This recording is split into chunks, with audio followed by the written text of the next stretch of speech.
So you're going to launch your new course and you know you have a winning idea. But the truth is, you never know for sure until someone is willing to pull out their wallet and pay you. In today's episode, you're going to learn how you can get paid for your digital product before you create it. Hi, I'm Liz Stapleton, and welcome to the Blogger Breakthrough Podcast.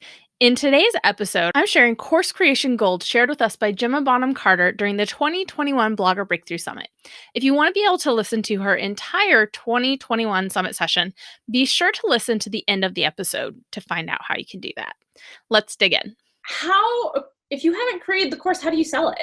Just, let's start there kind of as an overview, and we'll dive deeper into kind of the details, but how do you sell something that doesn't exist? Yeah, so that's it. So let's I'll zoom out for a sec before I'm sure we can get into more specific strategies, but the idea behind what we like to call pre-selling is that it's all well and good to think, okay, I'm going to go create a course about this thing that I really love talking about and teaching. But you don't actually know if people are going to be interested in paying to learn about that thing. You might think it's the best idea in the world. Your audience might have zero interest. And sometimes it's hard for us to really be in the shoes of our audience and really understand where they're willing to part with dollars, right? And actually invest in a course or a program.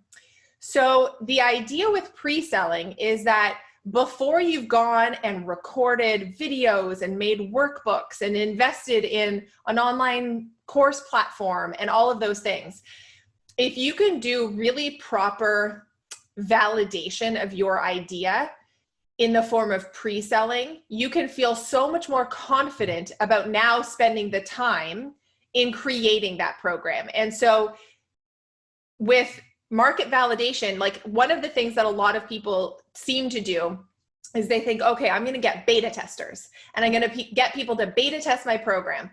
And that's all well and fine. And beta testers might give you some great testimonials or something like that, or point out some things that, you might have missed. Gaps that you didn't realize were there. Exactly. But it's not true market validation unless somebody is paying money for that product, because anyone will be a beta tester. You're going to give me something for free. Beta tester is a whole ball game. Yeah, but if you can get people paying for that program, then you're really then able to say, okay, I actually have something here. People are actually willing to pay money to learn about this topic. So let me go further and actually create this program. And so with pre-selling, you're going to have crafted what I like to call an offer prototype. So you have your course offer all mapped out. You know exactly what each module and lesson would look like. You know the workbooks that are going with it. You know what bonuses would be included, how you're going to deliver it. All of that is mapped out ahead of time. But then you're not going and creating it. You've crafted that offer, and then you're going to put it out to your audience and say, okay, here's what this is going to look like. Here's the you want to be realistic about the schedule. This is going to be a course that's dripped out over 8 weeks so that you can stay on top of delivering the content in a way that's going to work for you. And you can kind of maybe be a week or two ahead so that you're not feeling too stressed. And launch it and do a launch and get people to, get your audience, whether that's social media, via email marketing, using webinars, whatever it might be, and have a sales page and get people to purchase, knowing that the course starts on October 1st, November 1st, January 1st, whenever that start date is. Yeah. And you actually run through it the first time with those founding students, almost in a live way. You can pre-record all the stuff and drip it out, but it's kind of it's answering questions. Exactly. And that's really the zoomed out version of why you want to pre-sell, because how good is it going to feel to get 10, 20, 30 students to pay you to create that program that you kind of have an idea around. And then when you've come to the end of creation, you've gone through it with your first group of founding students, you've got some great testimonials there. Now you can package it up, launch it again, rinse and repeat your launch, and just keep making sales over and over and over without having to go and create new lessons or new workbooks or whatever. Yeah, and you might add a bonus here and there, sure. But exactly. So from a timeline standpoint, how far from sort of the end of your launch or cart close would you recommend the start date be? Probably, I would say give yourself a solid week or two to like recover from your launch before starting. And I wouldn't go any longer than 3 to 4 weeks out. Like I can't really see people They're not going to wanting be as pumped up a month later. Yeah. If you leave it too long, you're just losing that momentum. I also get worried that you might have some people maybe asking for a refund because you've kind of left it too long and they're second guessing the investment. Yeah. So it might be like during your launch, once you get the first few sales, start working on lesson 1 so that you can get a little bit ahead.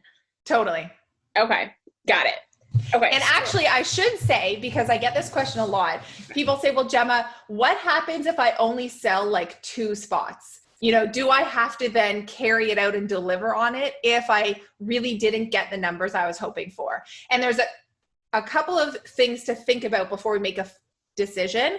One thing is like, well, how big is your audience? Like if you have an audience that's 5,000, 10,000 people and you made 2 sales, yeah, that conversion rate's bad. We're not going to go ahead and like see this through because it's just the idea hasn't been proven well enough. Yeah. But if you have an audience of like 20 people on your email list and you got 2 sales, that's actually a really decent conversion rate. And you should like probably run with that and then also concentrate on growing your audience and growing your email list, right? And maybe do them in tandem. So if it was option A, where you have a big audience and you only made a couple sales, honestly, it's not that big of a deal to just give people a refund and just say, thank you so much for purchasing. I really appreciate it. Unfortunately, we didn't get the volume we were expecting for this round.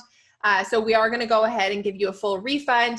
You can be extra nice and be like, here's like an extra downloadable that we have that we just wanted to send your way as a thank you. Yeah. And just like kill them with kindness and nobody's going to care. Like you're the only one who feels any kind of way about that. They're going to be like, oh, okay, well, yeah. And next thing. Sort of the impression you leave with them is you're open and honest and you take care of your customers and your people. So when down the road, they're going to feel comfortable purchasing with you again. Exactly. Okay, hopefully this episode has helped ease some of your anxiety of building your first or 5th digital product, and you will want to learn even more from Gemma Bonham Carter. You can get access to her entire session as well as all the other 2021 Summit sessions for just $19. Head to bloggerbreakthrough.com/podcast deal to get access. Be sure to join me next time when we dive into the secrets of clickable versus savable pins with Carly Campbell.